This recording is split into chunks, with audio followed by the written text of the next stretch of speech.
ये कहानी एक शिप एक बहरी जहाज की है जिसका नाम पोसाइडन है और ये बहुत बड़ा होता है, इतना बड़ा कि इसमें बहुत सारे फ्लोर्स होते हैं। और आज इस जहाज में बहुत सारे लोग आए हुए थे जो सब के सब बहुत खुश थे क्योंकि आज है 31 दिसंबर की रात, यानी कल से नया साल शुरू हो जाएगा। जहाँ कोई इस जहाज में पार्टी कर रहा है, कोई ताश खेल रहा है तो कोई डांस कर रहा है। फिर हम शिप का कंट्रोल रूम देखते हैं जहाँ कैप्टन को कुछ गलत होने का शक होता है। वो कहता है जरूर कोई गड़बड़ है और तभी वो देखता है कि सामने से एक बहुत बड़ी और ऊंची लहर इनके जहाज की तरफ ही आ रही है, जो देखकर सारे कैप्टन ही काफी डर जाते हैं और जल्दी से शिप को मोड़ने की कोशिश करने लगते हैं। वो इसे मोड़ने में कामयाब भी हो जाते हैं, मगर लहर इतनी बड़ी थी कि कुछ देर पहले उसके पीछे चांद नजर आ रहा था, मगर वो पूरी तरह इस लहर के पीछे छुप गया है, जिसका मतलब था कि लहर इनके शिप से भी काफी बड़ी थी। फिर ये लोग ऐलान करते हैं कि जहाज में एक बहुत ही बड़ी मुसीबत आने वाली है, एक हादसा होने वाला है। तो सारे मुसाफिर और ऑफिसर्स एकदम अलर्ट सावधान हो जाएं। और ये ऐलान होते ही वहाँ भगदड़ मच जाती है और फिर देखते ही देखते वो ऊंची लहर इनके जहाज से टकरा ही जाती है, जिसका प्रेशर इतना ज्यादा होता है कि पोसाइडन जो इतना बड़ा जहाज है पूरा का पूरा समंदर में उल्टा हो जाता है। मतलब कि जो ऊपर वाला हिस्सा था वो चला गया था नीचे, यानी कि वो जमीन बन गया था, और जो जमीन थी फर्श था वो आ गया था ऊपर। जैसे जहाज पलटता है तो जाहिर है चीजें वगैरह भी गिरती है, टूट-फूट होती है, जिसमें डूबने से बहुत सारे लोग मारे जाते हैं। इसके अलावा इंजन रूम में भी एक काफी बड़ा धमाका हो जाता है, जिसकी वजह से वो सारे के सारे कैप्टन्स जो शिप को चला रहे थे उनकी भी मौत हो जाती है। अब शिप के हॉल में जहाँ सबसे ज्यादा लोग थे वहाँ एक ऑफिसर आके बताता है कि हमारे पास एक अच्छी खबर है और एक बुरी खबर है। बुरी खबर ये है कि हमारे जहाज से एक बहुत बड़ी सुनामी की लहर टकराई है, जिससे ये पूरी तरह पलट गया है। इसी वजह से यहाँ से कोई भी नहीं निकल सकता। और अच्छी खबर ये है कि हमारे ऑफिसर्स ने लहर के टकराने से कुछ मिनट्स पहले ही रेस्क्यू टीम जो सबको बुरे वक्त में बचाती है उन्हें इस बारे में खबर कर दी, तो वो लोग हेलीकॉप्टर्स लेकर जल्द यहाँ आने वाली है। तो इसीलिए सब बिल्कुल रिलैक्स शांत रहे, हम बहुत जल्द यहाँ से बच निकलेंगे। अब यही हम एक आदमी को देखते हैं जिसका नाम डीलन था। वो अपने सामने पड़े मरे हुए ऑफिसर के पास से जरूरी सामान निकाल रहा था, जिसके पास तब एक बच्चा आता है और पूछता है कि आप क्या कर रही हैं? जिस पर डीलन बताता है मैं दरअसल यहाँ से निकलने की तैयारी कर रहा हूँ। बच्चा कहता है मगर आप यहाँ से नहीं निकल सकते, अभी बताया तो गया है कि जहाज पूरा उल्टा हो चुका है। डीलन कहते हैं मगर यहाँ से निकलने का भी एक रास्ता है और वो है नीचे वाला रास्ता, जिसके लिए जाहिर है मुझे ऊपर की तरफ जाना होगा। फिर जैसे वो यहाँ से निकलने लगता है तो वो बच्चा अपनी मोम को यहाँ ले आता है, और क्योंकि डीलन उसकी मोम से पहले मिल चुका है तो वो उसे जानता है। उसकी मोम पूछती है डीलन आपने इसे क्या कहा कि आप यहाँ से निकल सकते हैं? जिस पर वो बोलता है कि हाँ मैं एक रास्ते के बारे में जानता हूँ। बच्चे की मोम बोलती है मगर आपने सुना नहीं अब एक ऑफिसर ने क्या कहा कि हमें यहाँ रुककर इंतजार करना चाहिए, मदद आने वाली है। शिप पलटा हुआ है तो कोई भी यहाँ से नहीं निकल सकता। इतनी ही देर में वहाँ एक और आदमी रॉबर्ट और एक बूढ़ा आदमी भी आ जाता है। बूढ़ा आदमी बताता है कि मैं एक आर्किटेक्ट हूँ, मतलब हर चीज का डिजाइनर, हर तरह के सामान को बनाने में माहिर, जो कश्तियों जहाजों के बारे में भी काफी अच्छे से जानता है। और मेरे हिसाब से इस जहाज को ऐसे नहीं बनाया गया कि उल्टा होकर तैरे, जिसका मतलब है कि ऐसे पानी में पड़ा रहेगा और डूब जाएगा, जिससे हम सबके सब मारे जाएंगे। अब जो दूसरा आदमी था यानी रॉबर्ट, वो डीलन से पूछता है क्या तुम्हें डिस्को का रास्ता मालूम है? डीलन कहता है कि हाँ वो ऊपर है, मगर इन हालात में तुम डिस्को क्यों जाना चाहते हो? तुम्हारा क्या डांस करने का दिल कर रहा है? रॉबर्ट कहता है नहीं, वहाँ मेरी बेटी फंसी हुई है, मैं भी तुम्हारे साथ जाना चाहता हूँ, मगर पहले मैं अपनी बेटी को बचाऊंगा और फिर उसे लेकर हम यहाँ से चलेंगे। डीलन कहता है कि नहीं नहीं ऐसा नहीं हो सकता क्योंकि मैं अपने काम अकेला ही करता हूँ। तब रॉबर्ट उससे पूछता है अच्छा चलो ये बताओ कि सबसे शॉर्टकट मतलब कि ऊपर जाने का छोटा रास्ता कौन सा है? जिस पर वो कहता है जैसे मुझे पता चलेगा बता दूंगा। जिससे ये बात तो साबित हो गई कि डीलन यहाँ से निकलना तो चाहता है मगर रास्ते उसे खुद भी नहीं पता। तभी रॉबर्ट शिप के एक आदमी को बुलाकर उससे पूछता है अच्छा यहाँ से ऊपर जाने का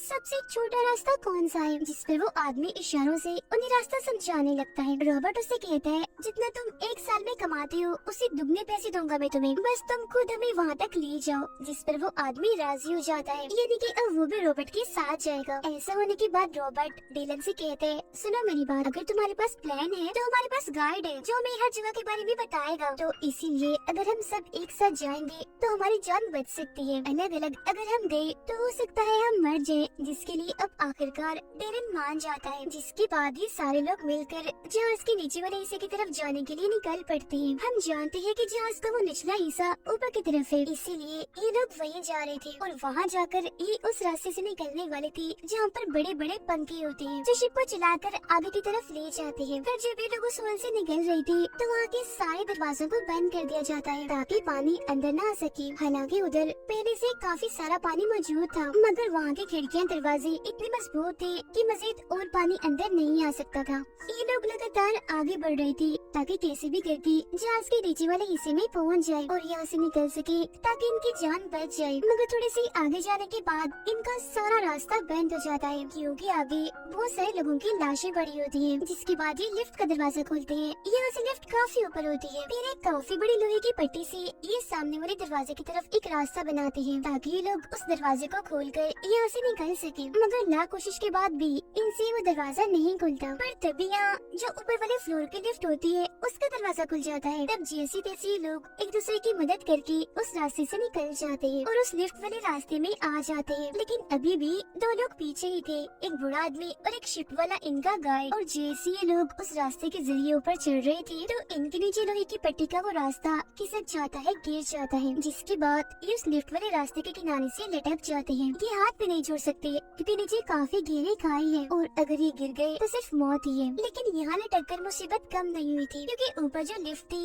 वो भी अब धीरे धीरे से नीचे आ रही थी, जो अगर इन दोनों से टकरा गई तब भी इनकी मौत पक्की है। अब डिलन ने बूढ़े आदमी का हाथ पकड़ा होता है जबकि वो गार्ड बूढ़े आदमी की टांग पकड़ के लटका होता है। डिलन इन्हें खींचने की कोशिश तो कर रहा होता है मगर वजन बहुत ज्यादा था तो वो इसमें नाकाम रहता है। फिर तभी डिलन देखता है कि ऊपर से लिफ्ट बस गिरने ही वाली है, इसीलिए वो बूढ़े आदमी को कहता है कि कैसे भी करके उस गाइड को नीचे गिरा दो, उसे छोड़ दो वरना तुम भी मारे जाओगे। तो बूढ़ा आदमी ना चाहकर भी टांग मारकर उसे नीचे की तरफ गिरा देता है जिससे उस गाइड की मौत हो जाती है। फिर अब जैसे डिलन बूढ़े आदमी को खींचता है तो लिफ्ट जोर से जाके नीचे गिरती है जिससे वहाँ एक काफी बड़ा धमाका हो जाता है और हर तरफ आग फैल जाती है। इसीलिए डिलन और रॉबर्ट जल्दी से अपने लिफ्ट का दरवाजा बंद कर लेते हैं और अब इनमें से एक आदमी मारा गया। अब ये बचते हैं 5 लोग, जिसके बाद दोबारा से ये आगे बढ़ने लगते हैं। थोड़ी दूर जाने पर इन्हें डिस्को एरिया मिल जाता है जहाँ इन्हें रॉबर्ट की बेटी, उसकी बेटी का दोस्त, इसके अलावा 2 और लोग मिल जाते हैं, यानी कि टोटल 4 लोग इन्हें मिले थे, जिसका मतलब अब ये 9 है। और अब इन्हें जल्द से जल्द कैसे भी करके शिप के ऊपर वाले हिस्से तक पहुँचना ही पड़ेगा क्योंकि ये शिप डूबने वाली है। अब जब ये लोग आगे बढ़ रहे थे तो रास्ता एक बार फिर बंद हो जाता है और अगर ये लोग दूसरी तरफ जाना चाहते हैं तो वहाँ लोहे की एक काफी बड़ी रेलिंग टूट के गिरी हुई थी जिसके जरिए ये दूसरी तरफ जा सकते थे। तब डिलन उनसे पूछता है कि यहाँ से निकलने का किसी को कोई और रास्ता पता है। अब यहाँ एक लड़की जो काफी दिनों से इस शिप में छुप कर रह रही थी क्योंकि उसके पास टिकट नहीं थी तो वो इन्हें बताती है कि मैं काफी दिन से इस शिप में रह रही हूँ, मुझे यहाँ के हर जगह के बारे में पता है, इसके अलावा यहाँ से निकलने का और कोई रास्ता नहीं है। जिसके बाद अभी लोग एक एक करके उस रेलिंग पर से चढ़कर यहाँ से निकलना शुरू करते हैं जहाँ फिर 5 लोग जैसे तैसे करके दूसरी तरफ पहुँच जाते हैं। फिर तभी रॉबर्ट अपनी बेटी को कहता है कि अब तुम आ जाओ बेटा दूसरी तरफ जाने के लिए। मगर तभी इधर एक शराबी आ जाता है जो इन्हें डिस्को में मिला था, वो कहता है पहले मैं जाऊंगा। और फिर जैसे वो जाने लगता है बीच में होता है तो तभी ऊपर से इंजन का एक बहुत बड़ा हिस्सा उसके ऊपर आके गिरता है जिस वजह से वो शराबी भी और रेलिंग भी टूटकर उसके साथ ही नीचे चली जाती है। अब इंजन के उस हिस्से के साथ वहाँ पानी में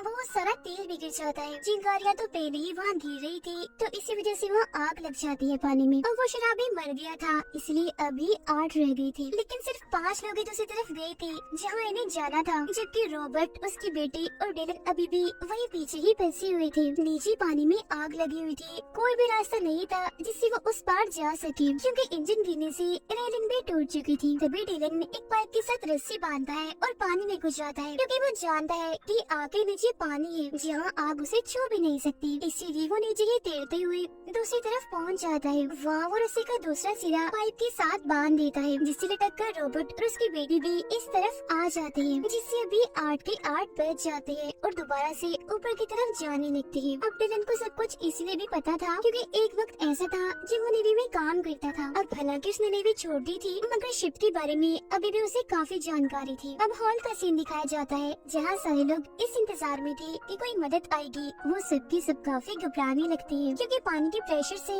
वहाँ के मजबूत शीशे भी टूट रहे थे और फिर जैसे शीशे टूटते हैं एक प्रेशर के साथ बहुत सारा पानी अंदर आ जाता है जिसमें वो सबके सब डूबकर मारे जाते हैं। वो बेचारे अपने आखिरी वक्त में चिल्लाने के अलावा और कुछ भी नहीं कर सकते थे। उनकी चीखें वो 8 लोग भी सुन लेते हैं और समझ जाते हैं कि बेचारे सब मारे गए। लेकिन इस वक्त जहाँ ये लोग थे वहाँ पर भी पानी भरना शुरू हो जाता है, मगर यहाँ से निकलने का अब कोई भी रास्ता नहीं होता। फिर तभी ये एक छोटी सी वेंटिलेशन खोलती है जो एक छोटा सा रास्ता था और कहती है कि बस यहीं से निकला जा सकता है। लेकिन क्योंकि वो जगह तंग थी तो एक वक्त में एक ही आदमी जा सकता था, तो इसीलिए लोग एक के बाद एक करके आगे की तरफ जाने लगते हैं। सबसे ऊपर रॉबर्ट होता है और सबसे नीचे डिलन। जैसे लोग आगे बढ़ रहे थे तो देखते हैं कि नीचे से पानी आना शुरू हो गया है, जिससे अब उस वेंटिलेशन में भी पानी आने लगता है। फिर जैसे ही लोग वेंटिलेशन के आखिर में पहुँचते हैं तो देखते हैं कि वहाँ एक जाली लगी हुई है, जिसे रॉबर्ट खोलने की बहुत कोशिश करता है मगर नहीं खोल पाता क्योंकि उस पर पेच लगे हुए थे और तो और उसका हाथ भी वहाँ से बाहर नहीं जा रहा होता। इसीलिए वो उस औरत की बच्ची को कहता है तुम ऊपर आ जाओ बेटा, जल्दी करो। फिर अगले ही पल वो बच्ची को अपने पास ऊपर बुला लेता है और सबसे पूछता है कि किसी के पास कोई सिक्का या नोक वाली लोहे की कोई ऐसी चीज है जिसे हम पेच खोल सकते हैं। जिस पर वो लड़की जो इनके साथ थी, इन जो बगैर टिकट के रह रही थी, अपने गले से एक रोज वाला लॉकेट उतार कर देती है। कहती है कि ये लो, इससे शायद पेच खुल जाए। तब बच्चा वो क्रॉस लेके आहिस्ता आहिस्ता करके पेच खोलना शुरू करता है क्योंकि उसके हाथ छोटे होने की वजह से पेच तक पहुंच गए थे। लेकिन यहाँ पानी बढ़ता जा रहा था और क्योंकि सबसे नीचे डिलन था तो वो काफी हद तक पानी में डूब गया था और अब वो लगभग डूबने ही वाला था कि तभी कुछ किस्मती से जाली खुल जाती है, जिससे सारे जल्दी से एक एक करके बाहर आ जाते हैं। इस तरह से डिलन की जान भी बच जाती है और अब इन्हें सिर्फ 2 फ्लोर ही ऊपर जाना था, जिसके बाद इन सबकी जान बच जाएगी। मगर जब ये लोग आगे जाते हैं तो एक टैंक में बस जाते हैं। नीचे ये जा नहीं सकते क्योंकि वहाँ से पानी आ रहा होता है। आगे भी ये नहीं जा सकते थे क्योंकि यहाँ से निकलने का कोई रास्ता था ही नहीं सिवाय एक छोटे से रास्ते की जो काफी मजबूती से बंद था क्योंकि ये एक टैंक का था। इसलिए तभी डिलन उन सबको समझाता है कि इस वक्त हम जहाँ खड़े हैं ये एक ऐसा टैंक है जहाँ शिप को बैलेंस में रखने के लिए पानी भरा जाता है और जब ये पूरी तरह पानी से भर जाता है तो एक छोटा सा रास्ता खुल जाता है, जिसके बाद सारा पानी उस दूसरे टैंक में चला जाता है। और अब अगर हमें यहाँ से निकलना है तो हमें अपने इस वाले टैंक को भरना होगा ताकि जब ये पूरा भर जाए तो दरवाजा खुलने के बाद पानी दूसरे टैंक में चला जाए। ऐसा होने से हम बच सकते हैं। जो सुनकर रॉबर्ट की बेटी काफी घबरा जाती है। कहती है कि अगर पानी भरने के बाद भी दरवाजा ना खुला और इस बीच हमारी सांस टूट गई फिर क्या होगा। जिस पर डिलन गुस्से में और घबराहट के आलम में जवाब देता है कि पता नहीं, मगर इसके अलावा हमारे पास और कोई रास्ता नहीं है। तो अब यहाँ रॉबर्ट और डिलन ये फैसला करते हैं कि वो अपने इस टैंक में पानी भरेंगे, जिसके बाद धीरे धीरे वो इसमें पानी भरना शुरू करते हैं। अब देखते ही देखते टैंक पूरा पानी से भर जाता है, मगर अभी भी दरवाजा नहीं खुलता, जिस वजह से ये सारे लोग काफी मायूस हो जाते हैं। लेकिन फिर अगले ही पल एकदम से वो दरवाजा खुल जाता है और ये सब लोग पानी के प्रेशर के साथ दूसरे टैंक में आ जाते हैं। अब ये लोग उस टैंक से तो बच गई थी, मगर मुसीबतें अभी भी कम नहीं हुई थी क्योंकि इन्हें यहाँ से बचने के लिए, निकलने के लिए तैर करके दूसरी तरफ जाना होगा। जिसके बाद ही सब लोग गहरी सांस लेते हैं और दूसरी तरफ जाने की कोशिश करते हैं। यहाँ सबसे आखिर में वो लड़की थी जो काफी वक्त से इस शिप में छुपकर रह रही थी। जब वो आगे बढ़ रही थी तो तभी उसके कपड़े एक तार में अटक जाते हैं, जिससे वो वहीं फंस जाती है। हालांकि वो बूढ़ा आदमी उसे बचाकर ऊपर तो ले आता है, मगर तब तक उसकी सांसें टूट चुकी होती है, मतलब कि वो मर गई होती है। जिसके बाद अब ये बचते हैं 7 लोग और फिर से आगे बढ़ना शुरू हो जाते हैं। अब ये लोग उस फ्लोर पर पहुंच जाते हैं जहाँ बड़े बड़े पंखे हैं, इन्हें जहाँ से इन्हें निकलना है। मगर इधर आते ही वो देखते हैं कि यहाँ भी बहुत सारा पानी भरा हुआ है। पानी का प्रेशर बढ़ता ही जा रहा है, जिस पर लाशें तैर रही थी। ये देखकर डिलन काफी मायूस हो जाता है। तब उसका ऐसा चेहरा देखकर बच्ची की मॉम पूछती है, क्या हुआ डिलन, तुम निराश क्यों हो गई? जिस पर डिलन कहता है कि जहाँ से हमें निकलना था वो हिस्सा तो पानी में डूबा हुआ है, हम वहाँ तक पहुँच भी नहीं सकती क्योंकि वो बहुत दूर है और मजीद पानी बढ़ता ही जा रहा है। जो सुनकर रॉबर्ट कहता है, तुम्हें हमें किसी ऊंची जगह पर जाना चाहिए, मगर अफसोस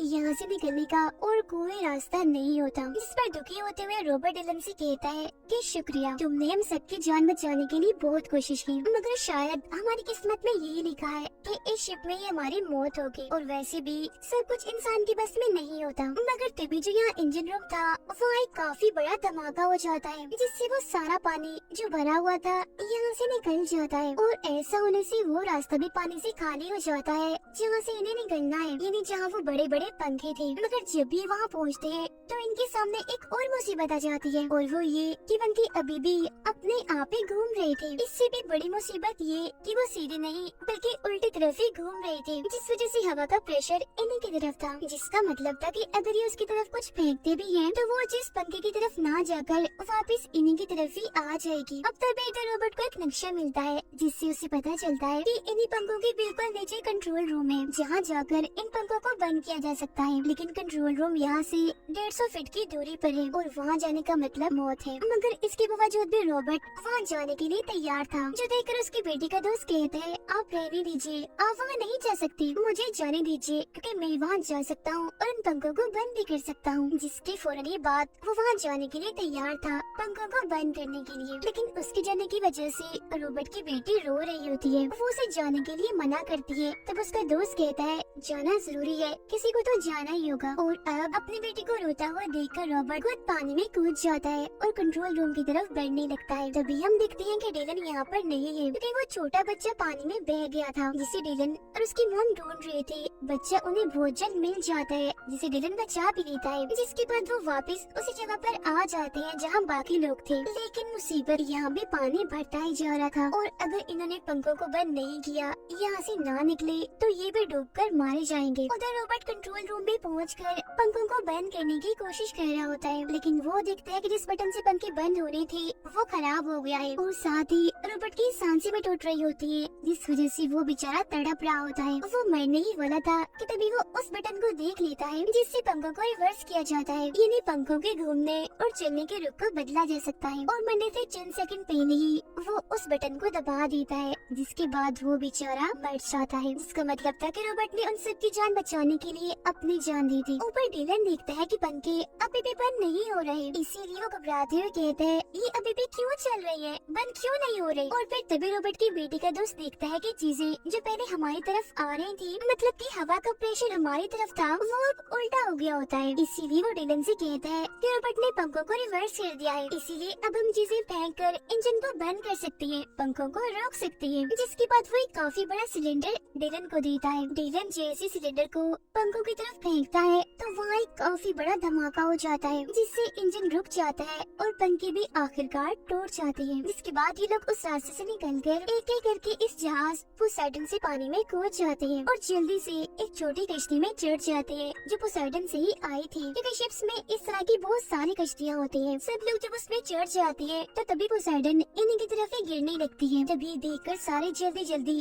चप्पू चलाना शुरू कर देते हैं, और फिर जैसे पोसाइडन इन पर गिरने ही वाली थी, ये उससे काफी दूर आ गए थे। पोसाइडन जो एक बहुत ही बड़ी शिप थी, कुछ घंटों पहले बड़ी शान से पानी पर तैर रही थी और वो पूरी तरह से पानी में डूब चुकी थी। इसके बाद ये एक फ्लेयर गन चलाते हैं ताकि जो रेस्क्यू टीम इन्हें बचाने के लिए निकली है वो इन्हें देख ले। तब होता भी बिल्कुल ऐसे ही है, कुछ ही देर में रेस्क्यू टीम इनके पास पहुंचकर इन सबको बचा लेती है और इस तरह से इन 6 लोगों की जान बच जाती है। और बस इसी के साथ ये कहानी इधर ही खत्म हो जाती है।